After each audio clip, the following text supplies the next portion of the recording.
Welcome to Mukta series 2। ড্রামার শুরুতেই আমরা একটা স্কুলের দৃশ্য দেখি, যেখানে ব্যাকগ্রাউন্ডে আমাদেরকে বলা হয় স্কুল ছাত্রী ওয়ানের বিল্ডিং থেকে ঝাঁপ দেওয়ার পেছনে স্কুলের কোনো দোষ নেই, তাই এই বিষয়ে ছাত্রছাত্রীদেরকে মিথ্যা রিউমার ছড়ানোর জন্য বারণ করা হচ্ছে। এরপর আমরা দুটো মেয়েকে একসঙ্গে কথা বলতে দেখি। একটা মেয়ে বলছিল, শুনেছিস ওয়ান নামে ওই মেয়েটা নাকি একটা ছেলের সঙ্গে ডেট করতো। আমাদের ডাইনি ম্যাডাম এটা জানার পর তাকে নিয়ে সবার সামনে অপমান করেছে। ওয়ান এটা সহ্য করতে না পেরে বিল্ডিং থেকে ঝাঁপ দিয়েছে। তখনই তারা সামনে একটা মেয়েকে দেখতে পায়। তারা বলতে থাকে, আরে ওই ডাইনি প্রফেসরের মেয়ে চিংলি এখানে কি করছে? দেখা যায় চিংলিকে কিছু ছেলেরা ঘিরে ফেলেছে। তারা তার কাছে টাকা চাইছিল। তখনই সেখানে জিয়ান নামে একটা ছেলে আসে, যে কিনা সামনের কলেজে পড়ে। ছেলেটি ওই সব গুন্ডাদেরকে মারলে তারা সেখান থেকে পালিয়ে যায়। এরপর ছেলেটি চিংলিকে ওঠায়। চিংলি তাকে ধন্যবাদ দিলে ছেলেটি বলে, শুধু ধন্যবাদ দিয়ে চলে যাবে? আমার সঙ্গে একবেলা খাবার খাও। চিংলি কিছু টাকা তার পকেটে দিয়ে বলে, আমার মা বলেছে চুলে রং করা ছেলেরা ভালো হয় না। সে বলে, আমার একটা ইন্টারনেট ক্যাফে আছে, তুমি চাইলে সেখানে আসতে পারো। চিংলি সেখান থেকে চলে গেলে ছেলেটা চিৎকার করে বলে, আমার নাম জিয়ান। এরপর সে মনে মনে বলতে থাকে, চিংলি, তোমার মা আমার বোনকে বিল্ডিং থেকে ঝাঁপ দিতে বাধ্য করেছে। দেখি সে যখন জানতে পারবে তার মেয়েও প্রেম করছে, তখন সে কি করে।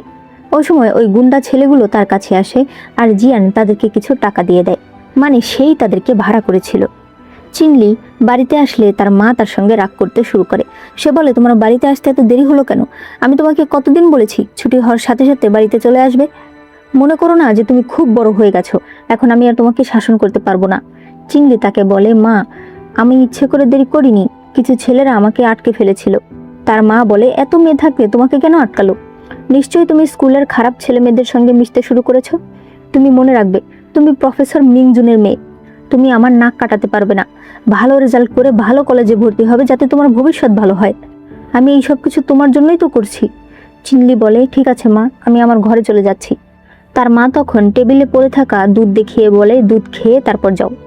চিংলি তাড়াতাড়ি করে দুধটুকু খেয়ে নিজের ঘরে চলে যায়। বাইরে থেকে তার মা বলতে থাকে, তাড়াতাড়ি নিজের পড়াগুলো শেষ করে তারপর ভায়োলিন প্র্যাকটিস করবে। যদিও এবার তুমি একটা পুরস্কার পেয়েছো, কিন্তু ন্যাশনাল টিমের হয়ে ভায়োলিন বাজাতে হলে তোমাকে আরও প্র্যাকটিস করতে হবে। রাতের বেলা চিংলি একটা বইয়ের দোকানে আসে। সেখানে তার একটা গল্পের বই পছন্দ হয়, তবে সেটা সে না নিয়ে সে একটা পড়ার বই কিনে নেয়। বাইরে বের হলে দেখা যায় বৃষ্টি নামতে শুরু করেছে। তখনই পেছন থেকে জিয়ান একটা ছাতা নিয়ে আসে। তাকে দেখে চিংলি পড়ে যেতে থাকলে জিয়ান তাকে ধরে ফেলে। এরপর সে বলে, চলো আমি তোমাকে বাড়ি পৌঁছে দিই। চিংলি বলে, না লাগবে না। তবে জিয়ান তাকে নিয়ে যেতে শুরু করে। চিংলি দেখতে পায় জিয়ানের এক সাইড পুরো ভিজে যাচ্ছে। চিংলি বলে, আমি না হয় দোকানে বসে থাকি, বৃষ্টি থামলে তারপর যাব। জিয়ান ছাতাটা তাকে দিয়ে দিতে চাইলে চিংলি তাকে না করে। এরপর তারা আবারও হাঁটতে শুরু করে। জিয়ান বলে, দেখো তো আজকে আমার চুল কেমন লাগছে। চিংলি মনে মনে বলছিল, ও কি আমার কারণে চুলের কালার তুলে ফেলেছে? কিন্তু ও আমার জন্য এসব কেন করবে? সে বলে, সুন্দর লাগছে। পরে সে বলে, আমার বাড়ি একটু সামনেই। জিয়ান বলে, তাহলে তুমি ছাতাটা রেখে দাও। চিংলি চিৎকার করে বলে, তুমি ছাতা আমাকে দিয়ে দিলে তাহলে তো তোমার ঠান্ডা লেগে যাবে।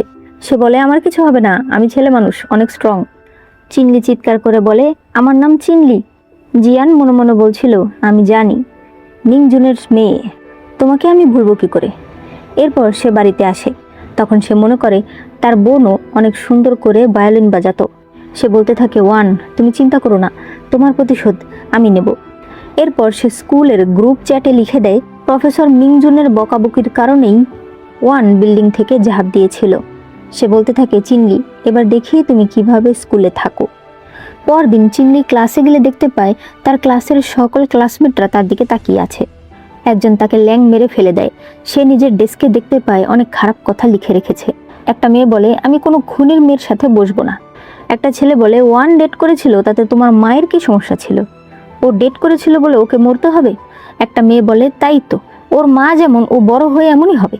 তারা সবাই তার দিকে কাগজের টুকরো ছুঁড়ে মারছিল। চিংলি বলে, আমার মা কিছুই করেনি। এরপর সে বই পুস্তক নিয়ে বাইরে চলে আসে। বাইরের ছেলেমেয়েরাও সবাই তাকে দেখে বিভিন্ন ধরনের মন্তব্য করছিল। তখনই জিয়ান সেখানে বাইক নিয়ে চলে আসে। সে বলে, চলো আমি তোমাকে বাড়ি পৌঁছে দিই। চিংলি বলে, লাগবে না। জিয়ান তখন তার হাত টেনে ধরে। সে বলে, কেন, তোমার কি ভয় লাগছে নাকি? তার মানে টপাররাও ভয় পায়? চিংলি বলে, কিসের ভয়? সে এরপর তার বাইকে উঠে পড়ে। জিয়ান মনে মনে বলছিল, মিংজুন, তোমার মেয়ে আমার ফাঁদে পড়তে আর বেশি দেরি নেই। এরপর সে তাকে হাইওয়ের উপর দিয়ে নিয়ে যাচ্ছিল। চিনলি আজ ভীষণ খুশি ছিল। সে বাতাসে 2 হাত ছড়িয়ে দেয়। বাড়ির একটু সামনে এসে জিয়ান বলে, তুমি কি খুশি হয়েছো? সে বলে, মোটামুটি। জিয়ান বলে, তোমরা ভালো মেয়েরা কি এমনই, মনের কথা মুখে বলো না? চিনলি এরপর সেখান থেকে চলে যায়। সে ঘরে আসলে তার মা বলে, তাড়াতাড়ি করে দুধটুকু খেয়ে নাও। সে যখন দুধ খেতে যায় তখন তার মনে পড়ে জিয়ান তাকে বলেছিল, তোমরা ভালো মেয়েরা কি এমনই, নিজের ফিলিংস ফেস করতে পারো না। সে এরপর দুধ নিয়ে ঘরে চলে যায় আর সেটা ফুলের টবে ফেলে দেয়। আসলে তার দুধ পছন্দ ছিল না। পরদিন ক্লাসেও চিনলি বারবার জিয়ানকে কল্পনা করছিল। তার সারা খাতায় শুধু জিয়ানের নাম ছিল। এভাবেই প্রতিদিন জিয়ান তাকে বাড়িতে নিয়ে যেতে শুরু করে। একদিন সে তার জন্য 1 বোতল ওয়াইন কিনে আনে। চিনলি একটু খেলে জিয়ান বলে, অবশেষে তুমি বড় হয়েছ। সে তাকে একটু স্মোকও করতে বলে। চিনলি না করে দিলে জিয়ান তার মুখের উপর ধোঁয়া ছেড়ে দেয়। এরপর তাকে বলে, তোমার বয়স 18 হয়ে গেছে, তোমার এখন যা ইচ্ছে তুমি তাই করতে পারো, কারণ তুমি এখন প্রাপ্তবয়স্ক। চিনলি একটু ট্রাই করে, তবে তার কাশি উঠে পড়লে জিয়ান একটা ললিপপ নিজের মুখে নিয়ে তার মুখে দিয়ে দেয়। চিনলি আজ ভীষণ খুশি ছিল। ঘরে এসে সে আবারও দেখতে পায় টেবিলের উপরে 1 কাপ দুধ রাখা আছে। আজও সে সেটা নিজের ঘরে এনে ফুলের টবে ফেলে দেয়। এরপর সে বই পড়তে শুরু করে। তখন তার মনে পড়ে জিয়ান বলেছে, তুমি প্রাপ্তবয়স্ক হয়ে গেছো, তোমার যা ইচ্ছা তুমি তাই করতে পারো। সে তখন তার পড়ার রুটিনটাকে টেনে ছিঁড়ে ফেলে। এরপর ভায়োলিন নিয়ে বাজাতে শুরু করে। তখন তার মা দরজায় টোকা দিলে চিনলি বলে, মা আমি পড়া শেষ করেছি। তার মা বলে, ট্রেনিংয়ের জন্য আমাকে অন্য একটা শহরে যেতে হচ্ছে, কয়েকদিন আমি বাড়িতে থাকবো না, তুমি কিন্তু বাড়িতেই থেকো আর সাবধানে থেকো। চিনলি ভীষণ খুশি হয়ে যায়। সে গিয়ে নোবেল পড়তে শুরু করে। পরদিন ক্লাসেও সে নোবেল পড়ছিল। তখন এক টিচার এসে তার বইয়ের উপর ধরে। এরপর সে অফিস রুমে তাকে নিয়ে গিয়ে বলে, এজন্যই তো বলি তোমার রেজাল্ট এত খারাপ কেন হচ্ছে, যেখানে তুমি সবসময় প্রথমে থাকতে সেখানে এখন তুমি 30 নম্বরে। তুমি কি পড়ালেখা বাদ দিয়ে দিয়েছো? তুমি কি বুঝতে পারছো না এই পর্যন্ত আসতে তুমি কতটা পরিশ্রম করেছো? এখন কি শেষ মুহূর্তে এসে তুমি সব শেষ করে দিতে চাও? আর তোমার মায়ের কথাটা তুমি একবারও ভাবছো না? তোমার মা তোমাকে একা বড় করেছে, সে তোমার জন্য কি না করছে। নিজের ভবিষ্যৎ নিয়ে খেলাধুলা করো না। চিনলি বলে, ঠিক আছে টিচার, আমি আর করব না, আমি এখন থেকে মনোযোগ দিয়ে পড়াশোনা করব। সে মনে মনে বলছিল, টিচার ঠিক বলেছে, আমি অন্যদের থেকে আলাদা। আমার মা অনেক কষ্ট করে আমাকে বড় করেছে, এই পর্যায়ে এসে আমি সবকিছু ছেড়ে দিতে পারবো না। বাইরে আসলে সে জিয়ানকে দেখতে পায়, যে তার জন্য অপেক্ষা করছিল। তবে সে জিয়ানের সঙ্গে কোনো কথা না বলে চলে যেতে চাইলে সে বলে, শুনলাম তোমার মা নাকি বাড়িতে নেই, চলো আজ আমি তোমাকে ইন্টারনেট ক্যাফেতে নিয়ে যাই, সেখানে আমরা একসঙ্গে গেম খেলবো। চিনলি বলে, তুমি একা চলে যাও, আমার অনেক পড়া বাকি আছে, আর এরপর থেকে তুমি আর কখনো এসো না। এই বলে সে চলে যায়। জিয়ান মনে মনে বলছিল, তা কি করে হয়, আমি এত দূরে এসে এখন সবকিছু ছেড়ে দেব। চিনলি বাড়ি যাওয়ার সময় কিছু স্কুল বুলিরা তাকে রাস্তায় আটকায়। তারা তাকে বিভিন্নভাবে টর্চার করতে শুরু করে। একটা মেয়ে চিনলির চেহারা নষ্ট করে দিতে বলছিল, কিন্তু তখনই সেখানে জিয়ান চলে আসে। সে তাকে বাঁচিয়ে নেয় ঠিকই, তবে এতে তার হাত কেটে যায়। এরপর সে তার হাত ধরে দৌড়াতে শুরু করে। পরে তারা একটা বাড়িতে চলে আসে। চিনলি বলে, এটা কোন জায়গা? জিয়ান একদম তার কাছে এসে বলে, এটা আমার বাড়ি। চিনলি বলে, তোমার হাতে ব্যথা, চলো আগে ওষুধ লাগিয়ে দিই। এরপর সে তার হাতে ব্যান্ডেজ করে দেয়। পরে সে সেখানে ফু দিতে শুরু করে। জিয়ানের তখন তার দাদির কথা মনে পড়ে যায়। আসলে সে তার দাদির কাছেই বড় হয়েছে। ছোটবেলায় যখন সে পড়ে যেত তখন তার দাদিও তার আঘাতে এভাবে ফু দিয়ে দিত। বর্তমানে সে তাকে ধরে তাকে কিস করতে শুরু করে, তবে চিনলি তাকে ধাক্কা দিয়ে একটা থাপ্পড় দেয়। এরপর সেখান থেকে চলে যায়। জিয়ানের তখন ভায়োলিনের দিকে নজর যায়। তার আবারও তার প্রতিশোধের কথা মনে পড়ে যায়। সে ব্যান্ডেজটাকে টেনে ছিঁড়ে ফেলে আর একটানা ড্রিঙ্ক করতে শুরু করে। অন্যদিকে চিনলি ভাবছিল, আমার ওকে থাপ্পড় দেওয়া ঠিক হয়নি, আমি গিয়ে বরং সরি বলে আসি। তবে সে এসে দেখতে পায় জিয়ান ড্রিঙ্ক করার ফলে পড়ে আছে। চিনলি তাকে ডাকতে থাকলে জিয়ান তাকে কাছে টেনে নিয়ে আসে। এরপর তাকে কিস করতে চাইলে চিনলি বলে, না এটা ঠিক না। জিয়ান বলে, তাহলে তুমি কেন ফিরে এসেছো, চলে যাও এখনই। তখনই চিনলির কাছে তার মায়ের কল আসে। সে বলতে থাকে, তুমি কোথায় আছো? তুমি নাকি বাড়িতে যাওনি? তুমি কি পড়ালেখা সব বাদ দিয়ে দিয়েছো? আর তোমার রেজাল্টটা তো খারাপ হলো কি করে? তুমি কি বিদেশ যাবে না নাকি? তুমিও কি ডেট করতে শুরু করেছো নাকি? চিনলি তার মায়ের ফোন কেটে দেয়। সে মনে মনে বলছিল, বিদেশ যাওয়ার ইচ্ছা আপনার, আমার নয়। আমি এখন প্রাপ্তবয়স্ক, আমি আপনার হাতের পুতুল নই। আপনার সকল ইচ্ছা কেন আপনি আমার উপর চাপিয়ে দিচ্ছেন? জিয়ান তার হাত ধরলে চিনলি নিজে থেকেই তাকে কিস করে। এতে জিয়ান আর থেমে থাকে না, সে তাকে কোলে নিয়ে একেবারে বেডরুমে চলে আসে। সে তাকে কিস করতে শুরু করলে বুঝতে পারে চিনলি ভয় পাচ্ছে। সে তখন বলে, ভয় পেও না। এরপর তারা এখানে রাত কাটায়। সকাল হলে চিনলি ঘুম থেকে উঠলে জিয়ান বলে, আমাকে ক্ষমা করে দাও, আমি জানি না আমার কাল কি হয়েছিল। তোমার যদি রাগ হয়ে থাকে তুমি আমাকে ধরে মারো। চিনলি বলে, এভাবে কেন বলছো? তুমি জানো না আজ আমি অনেক খুশি। হঠাৎ সে বিছানা থেকে উঠে বলে, তুমিও কি ভায়োলিন বাজাও? আমি তোমাকে বাজিয়ে শোনাই। তখন সে আবারও ওয়ানকে দেখতে পায়। চিনলি তাকে ডেকে বলে, তোমার কি হয়েছে? জিয়ান আবারও তাকে বিছানায় নিয়ে যায়। এভাবেই কয়েকদিন কেটে যায়। একদিন জিয়ান বলে, চিনলি, তোমার পেটে কি কোনো রকম অনুভূতি হয়? চিনলি উঠে বলে, তুমি কি আমার জন্য চিন্তা করছো? তুমি চিন্তা করো না, আমি একদম সুস্থ আছি। কয়েকদিন পরেই আমাদের স্কুলের পক্ষ থেকে একটা ভায়োলিন কম্পিটিশনের আয়োজন করা হয়েছে। সবাই সেখানে থাকবে। এই কম্পিটিশনটা আমার জন্য অনেক গুরুত্বপূর্ণ, তুমিও সেখানে যেও। জিয়ান বলে, আমার কাজ আছে, আমি যেতে পারবো না। সে বলে, ঠিক আছে, সমস্যা নেই, আমি ট্রফি এনে তোমাকে দেখাবো। তবে এই কম্পিটিশনটা সত্যিই আমার জন্য অনেক গুরুত্বপূর্ণ। আমার ক্লাসে একটা মেয়ে ছিল, ওয়ান। ও অনেক সুন্দর ভায়োলিন বাজাতো। যদি ওর ওই অ্যাক্সিডেন্টটা না হতো তাহলে এই কম্পিটিশনে ও থাকতো। জিয়ান মনে মনে বলছিল, ঠিকই, আমার বোনেরও এখন স্টেজে থাকার কথা ছিল। সে বলে, তুমি চিন্তা করো না, আমি চলে আসবো। সে মনে মনে বলছিল, ওই দিনই আমি তোমাকে আর তোমার মাকে একেবারে জাহান্নামে পাঠিয়ে দেব। অন্যদিকে চিংলি জানতে পারে সে প্রেগনেন্ট। সে ডাক্তারকে বলে, এটা কি করে সম্ভব? ডাক্তার বলে, কেন সম্ভব না? তোমার বয়ফ্রেন্ডকে এই বিষয়ে জানাও আর তাকে এর দায়িত্ব নিতে বলো। জিনলি বলতে থাকে, আপনি কিছু একটা করুন, আমি কোনোভাবেই প্রেগনেন্ট হতে পারবো না। এরপর সে সরাসরি জিয়ানের কাছে আসে আর বলে, আমি প্রেগনেন্ট, আমি কি করব? তুমি কিছু একটা ভাবো, আমার মা যদি জানতে পারে আমাকে শেষ করে ফেলবে। জিয়ান বলে, তুমি সত্যিই প্রেগনেন্ট হয়ে গেছো? ঠিক আছে, তুমি চিন্তা করো না, আমি দেখছি। চিনলি বলে, তাড়াতাড়ি করো, আমার মা খুব শীঘ্রই ফিরে আসবে, তার উপর সামনে আমার কম্পিটিশন রয়েছে। জিয়ান বলে, শান্ত হও, আমি দেখছি, তুমি বাড়িতে ফিরে যাও। তোমার মাকে কোনোভাবেই বুঝতে দিও না যে কোনো সমস্যা রয়েছে। এরপর চিনলি চলে যায়। জিয়ান ওয়ানের ছবির দিকে তাকিয়ে বলতে থাকে, ওয়ান, খুব শীঘ্রই আমি তোমার প্রতিশোধ নিতে চলেছি। এরপর চিনলিকে তার মা বলতে থাকে, আমি যখন ছিলাম না তখন তুমি 1 গ্লাস দুধও খাওনি, এখন থেকে প্রতিদিন সকালে আর বিকালে 2 গ্লাস দুধ খাবে।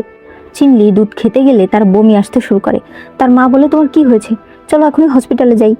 সে বলে, না, আমি হসপিটালে যেতে পারবো না। সে বলে, মা, আমার কিছুই হয়নি, আমার আসলে দুধ পছন্দ না। তার মা বলে, দুধ পছন্দ না মানে? দুধ শরীরের জন্য কতটা ভালো তুমি জানো না? এখানকার সব থেকে ভালো ব্র্যান্ডের দুধটাই আমি তোমার জন্য আনি। এটা খাবে না তো কোনটা খাবে? চিনলি বলে, আপনার কাছে ভালো বলেই আমাকে খেতে হবে? আমি তো বলেছি আমার দুধ পছন্দ না। তার মা তখন তাকে হাঁটু গেড়ে বসতে বলে। এরপর সে তাকে মারতে শুরু করে। সে বলতে থাকে, আমি যা করছি তোমার জন্যই তো করছি, সব তো তোমার ভালোর জন্যই করছি। চিনলি লাঠিটা ধরে ফেলে। সে বলে, আমি আপনার সঙ্গে কোনো অন্যায় করিনি, আমি অন্যায় করেছি নিজের সঙ্গে, কারণ আমি নিজের ভালো লাগা খারাপ লাগা কাউকে বলিনি। কেন আপনি আপনার সব ইচ্ছা আমার উপর চাপিয়ে দেন? কেন আপনার ইচ্ছা আমাকে পূরণ করতেই হবে? আমারও নিজের জীবন রয়েছে। এই বলে সে সেখান থেকে চলে যায়। এরপর সে একটানা জিয়ানকে SMS করতে থাকে যে, আমি আজ বমি করতে শুরু করেছিলাম, মায়ের সন্দেহ হতে শুরু করেছে, তুমি কিছু বলছো না কেন? দেখা যায় জিয়ান তার বোনের ছবি দেখছিল। তার বোন বলে, ভাইয়া কি হয়েছে তোমার, তুমি কেন কান্না করছো? আমার টিউশন ফিস জোগাড় করতে নিশ্চয়ই তোমার অনেক কষ্ট হচ্ছে। তুমি চিন্তা করো না, এই কম্পিটিশনে জিতলে আমি অনেকগুলো টাকা পাবো। এরপর অনেক দিন তোমাকে কোনো চিন্তা করতে হবে না। তখন জিয়ান তার ফোনে SMS দেখতে পায়। সে SMS করে জানিয়ে দেয়, তুমি চিন্তা করো না, আমি আসছি। তখন চিনলির আবারও বমি আসতে থাকলে তার মা বলে, বাড়িতে তো দুধ খেতে পারো না, এই জন্য বমি আসছিল, এখন কি হয়েছে?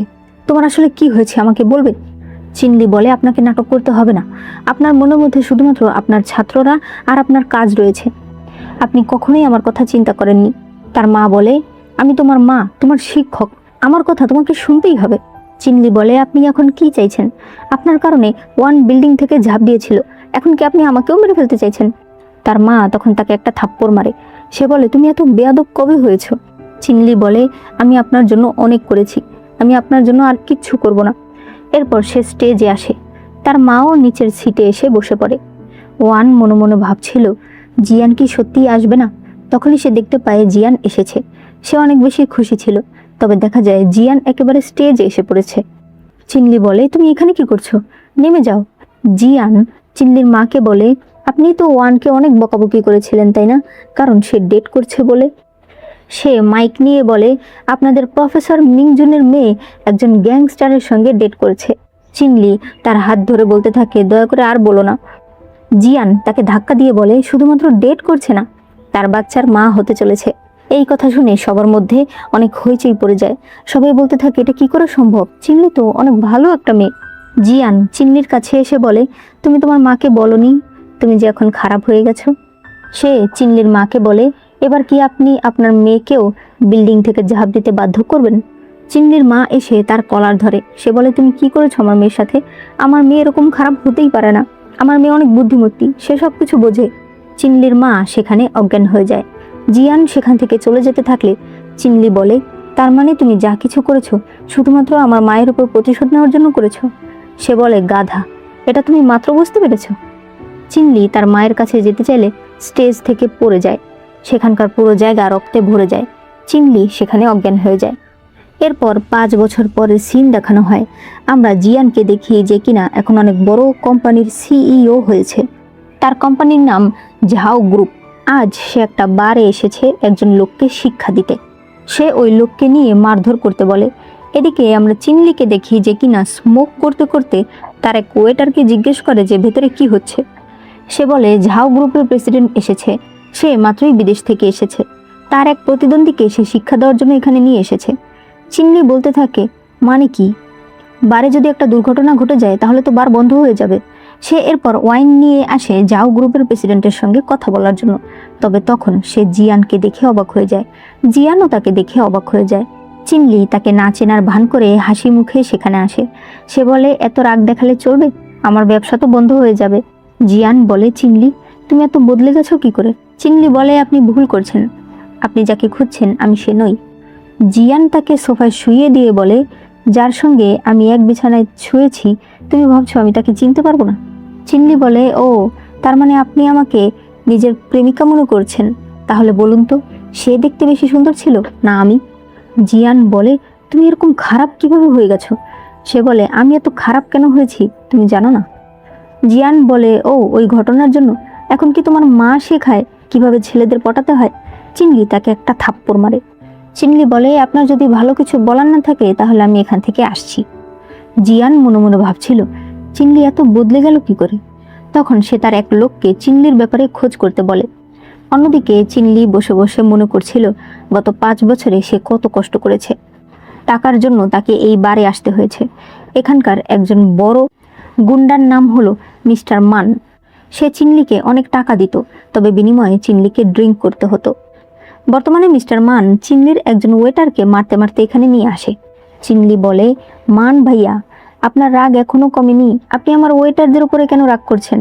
মান বলে, আমি তো তোমাকে বলেছি তুমি আমার প্রেমিকা হয়ে যাও, আমি তোমাকে সকল সুযোগ সুবিধা দেব।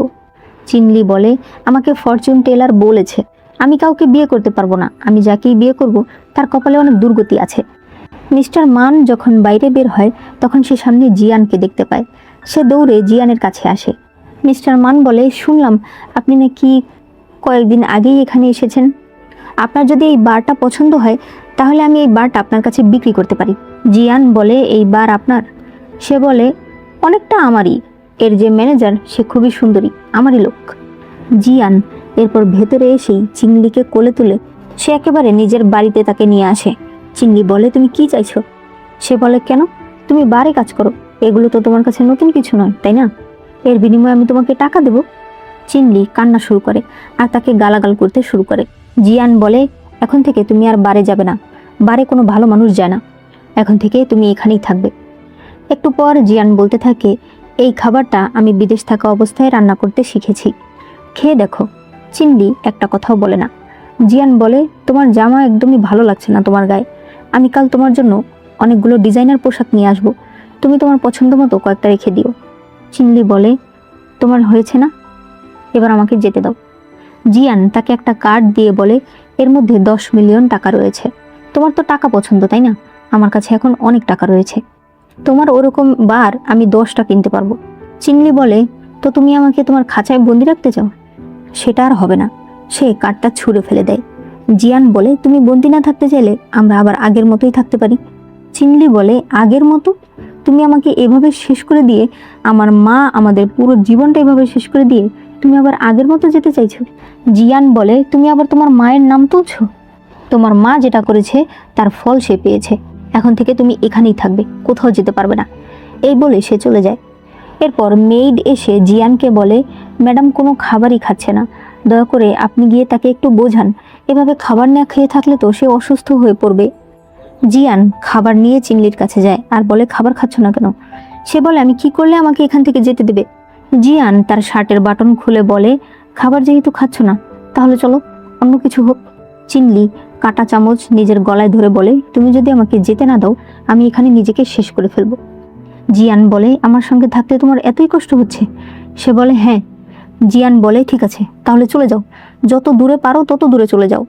চিনলি সেখান থেকে চলে যায়। তখন জিয়ান তার এক লোককে ফোন করে বলে, যে কোনো মূল্যে চিনলির বারটাকে বন্ধ করে দাও।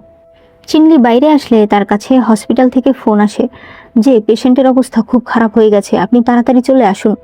অন্যদিকে জিয়ানের কাছে তার এক লোক ফোন করে বলে, চিনলির মা এখন মেন্টাল হসপিটালে আছে। জিয়ান এটা শুনে বিশ্বাস করতে পারে না। সে সত্যিই হসপিটালে দেখতে আসে আর দেখতে পায় প্রফেসর মিংজুনের অবস্থা এখন খুবই খারাপ। সে বারবার একই কথা বলে যাচ্ছিল, আমার মেয়ে খুব ভালো, আমার মেয়ে এরকম কাজ করতেই পারে না। তখনই চিনলি সেখানে চলে আসে। সে বলে, তুমি এখানে কি করছো? তুমি কি আমার মাকে জানে মেরে তারপর শান্তি হবে? জিয়ান বলে, তুমি এসব কি বলছো? আমি জানি আমি যেটা করেছি সেটা অন্যায়, কিন্তু আমি শুধুমাত্র আমার বোনের প্রতিশোধ নেওয়ার জন্য করেছি। আমি কোনোদিন ভাবতে পারিনি যে এরকমটা হয়ে যাবে। চিনলি বলে, তোমার এখনো আমাকে মিথ্যা বলা শেষ হয়নি? তুমি আর কত মিথ্যা বলবে? এবার তুমি আবার আমার কাছে কেন এসেছো? সে তাকে ধমক দিয়ে এখান থেকে বের হয়ে যেতে বলে। এরপর সে গিয়ে তার মাকে সান্ত্বনা দিচ্ছিল। জিয়ান বাইরে আসলে তার লোক ফোন করে বলে, আজকের মধ্যেই চিনলির দোকান বন্ধ হয়ে যাবে। এটা শুনে জিয়ান সেখানে যায়, তবে কেউ একজন তাকে অজ্ঞান করে ফেলে। যখন তার জ্ঞান ফেরে তখন সে সামনে চিনলিকে দেখতে পায়। সে বলে, চিলিন, তুমি কি ভালো আছো? চিলিন বলে, তুমি কেন আমার মার হসপিটালে গিয়েছিলে? আর কেনই বা তুমি মানকে দিয়ে আমার দোকান ভাঙতে চেয়েছিলে? জিয়ান বলে, তুমি ভুল বুঝছো। চিলিন বলে, কি ভুল বুঝছি? তুমি হসপিটালে যাওনি, নাকি তুমি মানকে আমার দোকান ভাঙতে বলনি? জিয়ান বলে, আমি জানতে গিয়েছিলাম তোমার মা মেন্টাল হসপিটালে কেন গিয়েছে। আর ওই দিন আমার মন অনেক খারাপ ছিল, তাই ভুলবশত আমি মানকে বলেছিলাম তোমার দোকান নষ্ট করে দিতে। আমি ইচ্ছে করে কিছুই করিনি। চিলিন তখন তাকে ছ্যাঁকা দিয়ে বলে, ইচ্ছে করে করনি? আমার মা আর আমার জীবন শেষ করে দিয়ে এখন বলছো ইচ্ছে করে করনি? সে বসে বলে, জিয়ান, আমি আর আগের মতো ভালো মেয়ে নই, এখন তুমি আমাকে মিথ্যা বলতে পারবে না। জিয়ান বলে, হ্যাঁ, আমি সব কিছু প্ল্যান করেই করেছি, কিন্তু আমার পরিবার বলতে ওয়ান ছাড়া আর কেউ ছিল না। আমি শুধুমাত্র তোমার মায়ের উপর থেকে প্রতিশোধ তুলতে চেয়েছি, তাকে একটা শিক্ষা দিতে চেয়েছি। চিলিন হেসে বলে, শিক্ষা দিতে চেয়েছিলে? সে তাকে একটা থাপ্পড় মেরে বলে, তোমার বোন নিজে থেকে বিল্ডিং থেকে ঝাঁপ দিয়েছে, এতে আমি আমার মা কি দোষ করেছি?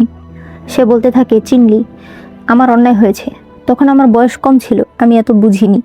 তুমি আমাকে একটা সুযোগ দিয়ে দেখো, আমি তোমার সব অভাব পূরণ করে দেব। চিনলি বলে, ঠিক আছে, তোমাকে সুযোগ দিলাম, এই কাগজে সাইন করে দাও। এরপর থেকে আর কখনোই তুমি আমার দোকান নষ্ট করতে আসতে পারবে না। জিয়ান বলে, আমি তোমাকে এর থেকেও অনেক বেশি দিতে পারবো। সে বলে, এর থেকে বেশি আমার লাগবে না, আমার শুধু এটুকুই চাই।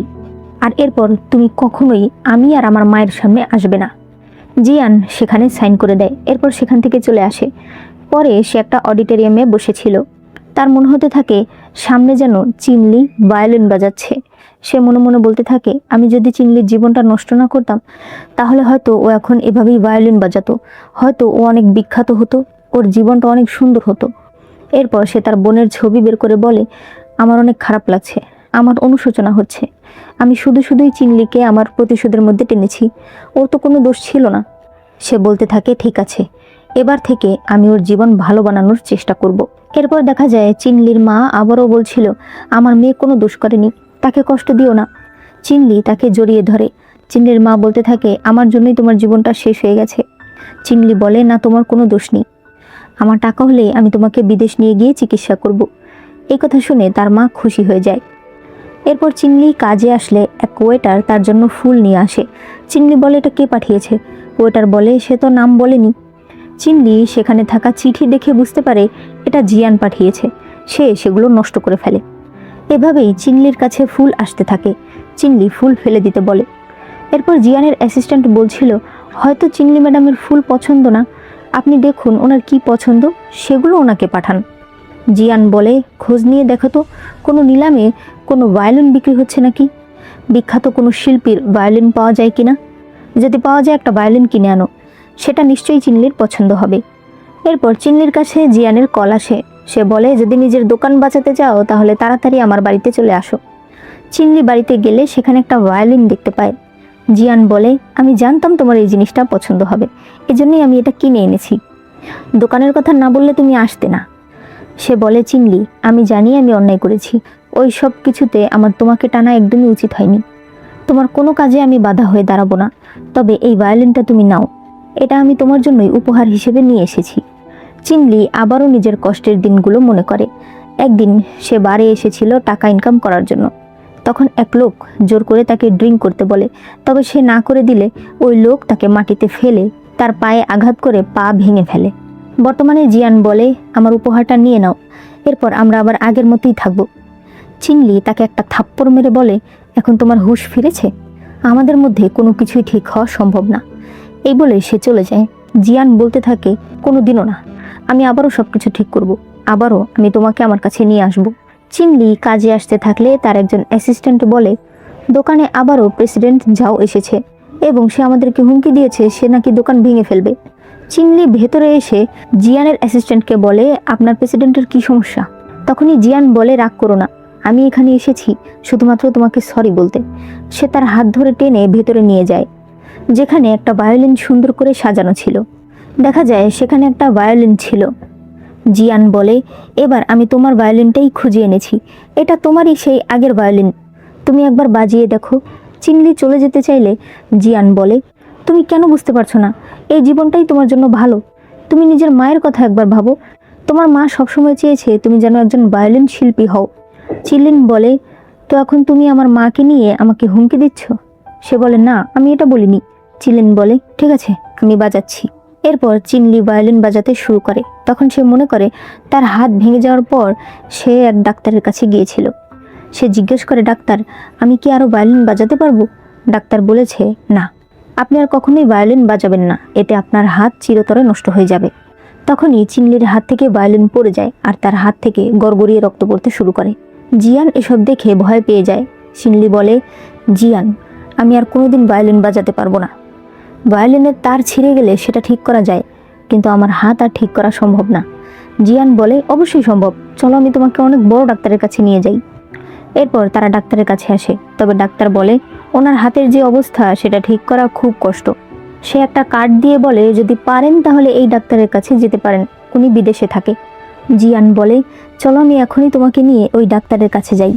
চিংলি বলে, আমি কোনো দিনও তোমার সঙ্গে বিদেশ যাব না। সে বলে, কেন, তুমি আমার উপর রাগ করতে পারো কিন্তু নিজের শরীর নিয়ে তুমি খেলা করতে পারো না। চিনলি বলে, আমি সেটাই বলছি, আমার শরীর আমি ভালো করেই জানি, এটা নিয়ে তোমাকে চিন্তা করতে হবে না। এই বলে সে চলে যায়। এরপর দেখা যায় চিনলির বারে মিস্টার চ্যাং নামে একজন ব্যবসায়ী এসেছে। সামনে জিয়ানও এসেছে, তবে গার্ডেরা জিয়ানকে আটকে রেখেছে। চিনলি বলে, আসলে এই মিস্টার ঝাও যতবারই এখানে এসেছে ততবারই ঝামেলা করেছে, এজন্য আমার লোকেরা তাকে আটকে রেখেছে। চ্যাং বলে, সমস্যা নেই, আজ সে আমার পার্টনার হয়ে এসেছে, আপনি আমার উপর ভরসা রাখুন আর তাকে আসতে দিন। চিনলি ভেতরে অনেক ভালো একটা ওয়াইন নিয়ে এসেছে। সে ওয়াইনটা খেয়ে বলে, এটা সত্যি অনেক ভালো ওয়াইন। সে সবাইকে চিনলির পরিচয় দেয় আর বলে, এই ম্যাডাম এই জায়গার ম্যানেজার, ওয়াইন শুধু টেস্ট করেই বলে দিতে পারে এটা কোন ব্র্যান্ডের। সবাই বলতে থাকে, এটা আবার সম্ভব নাকি। চিনলি বলে, যেহেতু আপনারা বিশ্বাস করছেন না, তাহলে আমি না হয় ওয়াইন খেয়ে আপনাদেরকে দেখালাম। সে যখনই ওয়াইন খেতে যায় তখন জিয়ান এসে ওয়াইনের কাপ নিয়ে নেয়। সে বলে, ও একটা মেয়ে, ও আর কত ওয়াইন খেতে পারবে। সে ওয়াইন খেয়ে নেয়। চিনলি বলে, আমি মেয়ে হয়েছি বলে কি হয়েছে, আপনি কি মেয়েদেরকে ছোট করে দেখেন নাকি? আমি মেয়ে বলে আমার কাজ করে খাওয়ার ক্ষমতা নেই, নাকি আমি মেয়ে বলে আপনাদের সঙ্গে বসে ওয়াইন খাওয়ার যোগ্যতা আমার নেই? জিয়ান বলে, আমি এই কথা বলিনি। চ্যাং বলে, আমাদের পুরো কোম্পানি দেখে আমার মা, আমাদের সঙ্গে পার্টনারশিপ করতে হলে আপনাকে আগে মেয়েদেরকে সম্মান করতে হবে। ভবিষ্যতে কারোর সঙ্গে পার্টনারশিপ করতে চাইলে তার ব্যাপারে আগে ভালো করে জেনে আসবেন। এই বলে সে চলে যায়। চিনলি বলতে থাকে, মিস্টার চ্যাং আবারও আসবেন কিন্তু। জিয়ান বলে, তুমি ইচ্ছে করে করেছো তাই না? তুমি দেখেছো আমি আসলে তোমাকে সাহায্য করতে চাইছিলাম। চিনলি বলে, আমি জানি না তুমি কি করতে চাইছিলে, তবে আমি তোমাকে বলবো সব বাদ দাও, নয়তো আজকের মতো প্রতিবারই তোমার কাজ নষ্ট হয়ে যাবে। আমি যদি একা শান্তিতে বাঁচতে না পারি তাহলে না হয় দুজন একসাথে মরলাম। জিয়ান কিছু না বলতে পেরে সেখান থেকে চলে আসে। সে নিজের পুরনো বাড়িতে আসে, যেখানে সে তার বোনের ছবিটাকে রেখেছিল। ছবিটা দেখে সে বলতে থাকে, আমি কি সত্যিই অন্যায় করেছি? বাবা মা মারা যাওয়ার সময় আমাকে বারবার বলে গেছে আমি যেন তোমার খেয়াল রাখি, কিন্তু আমি তোমার খেয়াল রাখতে পারিনি। ওই মিংজুনের কারণে তোমাকে মরতে হয়েছে। আমি শুধুমাত্র তাকে একটা শিক্ষা দিতে চেয়েছিলাম। আমি কি খুব বেশি অন্যায় করে ফেলেছি? আমি কি জানতাম নাকি যে সবকিছু এইভাবে নষ্ট হয়ে যাবে? আমি চিনলিকে সত্যিই ভালোবাসি, আমি ওকে এইভাবে কষ্টে দেখতে পারছি না। তখনই তার হাত থেকে ওই ছবিটাও পড়ে যায়। জিয়ান তখন অনেক কান্না করতে থাকে। পরদিন জিয়ান চিনলির মায়ের হসপিটালে আসে। সে তার অ্যাসিস্ট্যান্টকে বলে, তোমাকে যেতে হবে না, আমি একাই ওই মহিলার সঙ্গে দেখা করব। যদিও আমি এখনও ওনার সঙ্গে রেগে আছি, তবে আমি চাইনি যে ওনার এই অবস্থা হোক। এখন আমি ওনার চিকিৎসা করতে চাই। উনি যদি সুস্থ হয়ে যায় একমাত্র তাহলেই চিনলি আমাকে আর ঘৃণা করবে না। সে যখনই ভেতরে যাওয়ার প্রস্তুতি নিচ্ছিল তখনই স্কুলের প্রিন্সিপাল তাকে দেখতে পায়। সে জিয়ানকে দেখে বলে, এই বেয়াদব ছেলে, তুমি ওদিকে কোথায় যাচ্ছ? মিংজুনের এই অবস্থা করে তোমার এখনো শান্তি হয়নি? জিয়ান বলে, আপনি তো আমার বোনের স্কুলের প্রিন্সিপাল তাই না? নিজের স্কুলের সম্মান বাঁচাতে আপনি আমার বোনের বিচার করেননি। প্রিন্সিপাল বলে, তুমি মিংজুনের জীবনটা একেবারে শেষ করে দিয়েছো, তারপরও তুমি এইসব কথা বলছো? জিয়ান বলে, বেশ করেছি, এগুলো সে ডিজার্ভ করে, কারণ সে আমার বোনকে মেরেছে। প্রিন্সিপাল বলে, তোমার বোনকে মিংজুন মারেনি, বরং তুমি মেরেছো। জিয়ান এতে ভীষণ অবাক হয়ে যায়। সে প্রিন্সিপালের কথা না শুনে চলে যেতে থাকলে প্রিন্সিপাল বলে, ওই বছর সারা স্কুলে ছড়িয়ে পড়ে যে ওয়ান একটা হলুদ চুলওয়ালা ছেলের সঙ্গে সম্পর্কে জড়িয়েছে। সেই হলুদ চুলওয়ালা ছেলেটা তুমিই তো ছিলে তাই না? জিয়ান বলে, মিথ্যা কথা। মিংজুন সবার সামনে আমার বোনকে অপমান করেছিল যে সে ডেট করছে। প্রিন্সিপাল বলে, তোমাকে এইসব কথা কে বলেছে? মিংজুন তাকে আড়ালে নিয়ে গিয়ে জিজ্ঞেস করেছিল। তখন তোমার বোন বলেছে যে তোমরা দুজন ভাই বোন। মিংজুন এটা শুনে সবাইকে সত্যিটা বলতে চায়, তবে তখন স্কুলে ছড়িয়ে পড়ে যে ওয়ান নিজের ভাইয়ের সঙ্গে ডেট করছে। সবাই তাকে বুলি করতে শুরু করে। ওয়ান এগুলো সহ্য করতে পারে না, আর এরপরেই সে বিল্ডিং থেকে ঝাঁপ দেয়। জিয়ান বলে, এসব কথা আপনারা আমাকে আগে কেন বলেননি? প্রিন্সিপাল বলে, মিংজুন আমাদেরকে বলতে না করেছে। সে আমাদেরকে বলছিল তোমরা দুই ভাই বোনই আছো, তোমাদের বাবা মা বেঁচে নেই। মেয়েটা পাবলিকের ক্রিটিসাইজ সহ্য করতে না পেরে বিল্ডিং থেকে ঝাঁপ দিয়েছে। তুমি যদি জানতে পারো তোমার একমাত্র বোন তোমার কারণেই মারা গেছে, তাহলে তোমারও তো জীবনটা শেষ হয়ে যাবে। তাই মিংজুন আমাদেরকে তোমাকে এই কথা বলতে না করেছে। সে সব সময় তোমার ভালো চেয়েছে, অথচ তুমি কি করলে? তুমি মিংজুনকে তো শেষ করেছোই, সাথে তার মেয়েটাকেও শেষ করেছো। চিনলি কত ভালো একজন স্টুডেন্ট ছিল, তার ভবিষ্যৎ কত উজ্জ্বল ছিল। অল্প বয়সেই প্রেগনেন্ট হয়েছে, মিসক্যারেজ হয়েছে, তাকে স্কুল ছাড়তে হয়েছে, তার মা অসুস্থ হয়ে গেছে। টাকার জন্য চিনলি কি না করেছে। মিংজুন আর কোনো ধাক্কা সহ্য করতে পারবে না। যদি নিজের মধ্যে একটু বিবেক থেকে থাকে তাহলে দয়া করে ওদের মা মেয়ের জীবন থেকে তুমি সরে যাও। জিয়ান এবার ভীষণ ভেঙে পড়ে। সে বলে, আমি তাহলে কি করলাম? আমি তাহলে শুধু শুধুই এতগুলো জীবন শেষ করে দিলাম। সে সেখানে বসে কান্না করতে শুরু করে। সে সেখানে বসে বসে আগের কথাগুলো ভাবছিল। তখন সেখানে আমরা মিস্টার মানকে দেখতে পাই এবং হয়তো সে কিছু একটা প্ল্যান করছে। একটু পরেই চিন্নির কাছে কল আসে যে আপনার মায়ের অবস্থা খুবই খারাপ, আপনি তাড়াতাড়ি হসপিটালে চলে আসুন। চিন্নি হসপিটালে গেলে সেখানে জিয়ানকে দেখতে পায়। সে বলে, তুমি এখানে কেন এসেছো? আমার মায়ের যদি কিছু হয় আমি তোমাকে ছাড়বো না। সে তার মায়ের কাছে গিয়ে দেখতে পায় তার মা খুবই চিৎকার চেঁচামেচি করছে। সে বলছে, জিয়ান আমার মেয়েকে শেষ করে ফেলেছে, আমি জিয়ানকে ছাড়বো না। তখনই সে জিয়ানকে দেখতে পেয়ে দৌড়ে এসে তার হাতে একটা কামড় দেয়। জিয়ান তাকে ছাড়িয়ে দেয়, তবে মিংজুন গিয়ে দেয়ালের সঙ্গে ধাক্কা লাগে এবং তার মাথা ফেটে রক্ত বেরিয়ে আসে। এরপর মিংজুনের সার্জারি হচ্ছিল। চিনলি অনেক ভেঙে পড়ে। জিয়ান বলে, তুমি একটু শান্ত হও। চিনলি বলে, তুমি আমার চোখের সামনে থেকে চলে যাও, আমি তোমাকে আর দেখতে চাই না। জিয়ানের কিছু বলার ছিল না, সে সেখান থেকে চলে আসে। এরপর সে বাড়িতে বসে ভাবছিল, আমি তো মিংজুনের কাছে যাইনি, তাহলে হঠাৎ করে সে এত রেগে গেল কেন? সে তার অ্যাসিস্ট্যান্টকে বলে হসপিটালের সার্ভিলেন্স ফুটেজ চেক করতে। যে মিংজুনের আশেপাশে অন্য কেউ গিয়েছিল কিনা। এদিকে মিংজুন এখনো অজ্ঞান ছিল। চিনলি ডাক্তারকে বলে, আমার মা কবে উঠবে? ডাক্তার বলে, আমি সঠিক বলতে পারছি না। সে উঠবে কি উঠবে না এটা একমাত্র তার নিজের ইচ্ছার উপর নির্ভর করছে। এই বলে ডাক্তার চলে যায়। চিনলি এরপর তার মাকে ধরে কান্না করতে শুরু করে। সে বলে, আমার কারণেই তোমার এই অবস্থা। আমি যদি তোমার কথা ওই সময় শুনতাম তাহলে আর এই অবস্থা হতো না। তবে যেহেতু জিয়ান আমাদের দুজনকে শান্তিতে বাঁচতে দেবে না, তাহলে আমিও আর ওকে শান্তিতে থাকতে দেব না। তখনই জিয়ানের অ্যাসিস্ট্যান্টের কল আসে যে আমাদের স্যার আপনাকে ডেকেছে খুব গুরুত্বপূর্ণ একটা কথা বলার জন্য। চিনলি সেখানে গিয়ে বলে, বলো তুমি কেন ডেকেছ? সে বলে, ওই দিন আমি তোমার মায়ের সঙ্গে দেখা করিনি, আমার আগেই আরেকজন তোমার মায়ের সঙ্গে দেখা করেছে। সে ওই লোককে ডেকে আনে। এটা ছিল মিস্টার মান। চিনলি বলতে থাকে, আপনি কেন আমার মায়ের কাছে গিয়েছিলেন? সে বলে, বেশ করেছি, আমি গিয়েছি আর তোমার মাকে বলেছি যে আপনার মেয়ে এখনো জিয়ানের হাতে রয়েছে। চিনলি তখন তাকে ধরে মারতে থাকে। সে বলে, তুই আর কি চাস? তুই আমাদেরকে মেরে ফেলতে চাস? জিয়ান বলে, তুমি ওকে মেরো না, ওর ব্যাপারটা আমি দেখছি। চিনলি বলে, আমি কি তোমাকে আরো বিশ্বাস করতে পারবো? সে বলে, অবশ্যই পারবে, আমি পুরো সত্যিটা জানতে পেরেছি, আমি এখন অনুশোচনায় মরে যাচ্ছি, আমি তোমাদের খারাপ চাই না। সে চিনলিকে জড়িয়ে ধরে। চিনলি মনে মনে বলছিল, তোমাকে আমি অনেক বিশ্বাস করেছি, আর না। এরপর সে সোফায় বসে কান্না করতে শুরু করে। সে বলে, তুমি জানো এই 5টা বছর আমি কত কষ্ট করে বেঁচেছি? যতই কষ্ট হোক, যেরকমই হোক, আমি তোমাকে ঘৃণা করতে পারিনি। আমি অনেক চেষ্টা করেছি তোমাকে ভুলে যাওয়ার, কিন্তু আমি ভুলতে পারিনি। জিয়ান বলে, তুমি কি সত্যি বলছো? তুমি এখনো আমাকে ভালোবাসো, তাই না? চিনলি বলে, জিয়ান, আমি অনেক ক্লান্ত হয়ে গেছি, আমি এবার অন্যের কাঁধে মাথা রাখতে চাই, আমি একা একা আর পারছি না।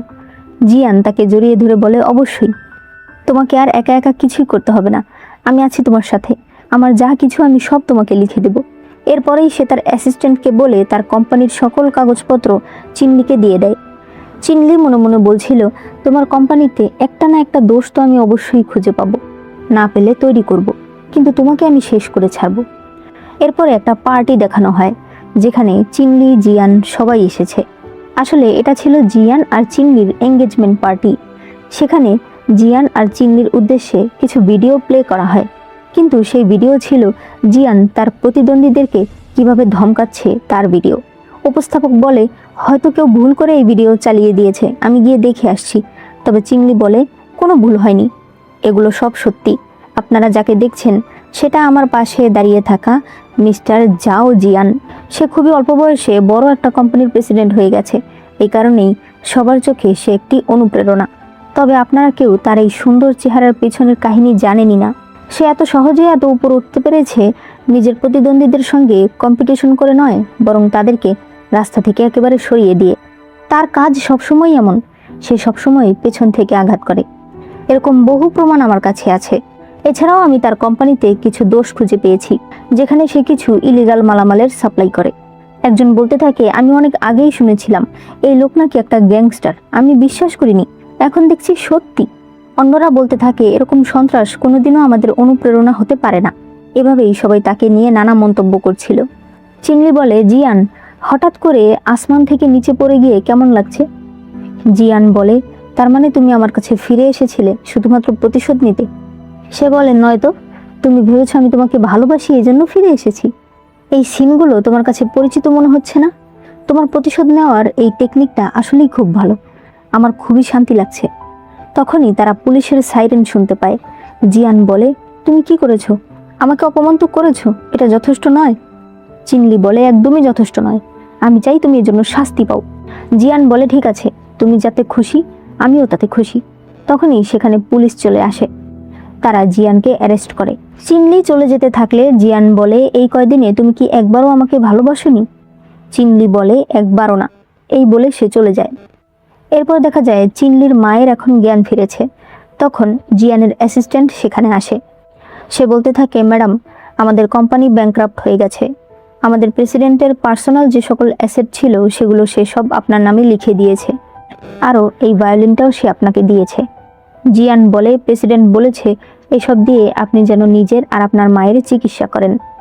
চিনলি সেই ভায়োলিনটা একবার বাজায়।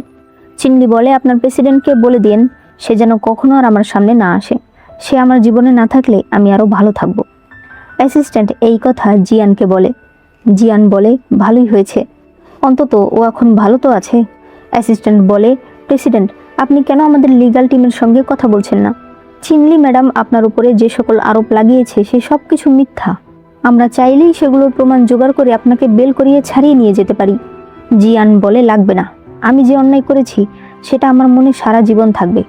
এর জন্য আমি যদি একটু শাস্তি পাই সেটাই ভালো, অন্তত আমার মনে একটু শান্তি লাগবে। এরপর দেখা যায় চিনলি আর তার মা বিদেশে এসেছে। চিনলির ফোনে নোটিফিকেশন আসলে সে দেখতে পায় জিয়ানের 10 বছরের জেল হয়েছে। চিনলির মা জিজ্ঞেস করে কি হয়েছে, তবে চিনলি বলে কিছুই হয়নি, সব ঠিক আছে। এরপর তারা আবারও যেতে শুরু করে। আর এখানেই এই ড্রামাটি শেষ হয়ে যায়। আমার কাছে ড্রামাটি খুবই ভালো লেগেছে। ড্রামাটি অনেকটাই বাস্তবসম্মত। আমরা অনেক সময় মনে করি আমাদের বাবা মা নিজেদের ইচ্ছেগুলো আমাদের উপরে চাপিয়ে দেয়, তারা আমাদের ইচ্ছা অনিচ্ছা পরোয়া করে না।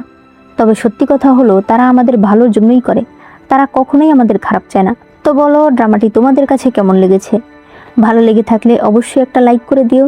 কেমন লেগেছে সেটা কমেন্টে জানিয়ে দিও। আর চ্যানেলে প্রথমবার এসে থাকলে চ্যানেলটাকে সাবস্ক্রাইব করে দিও।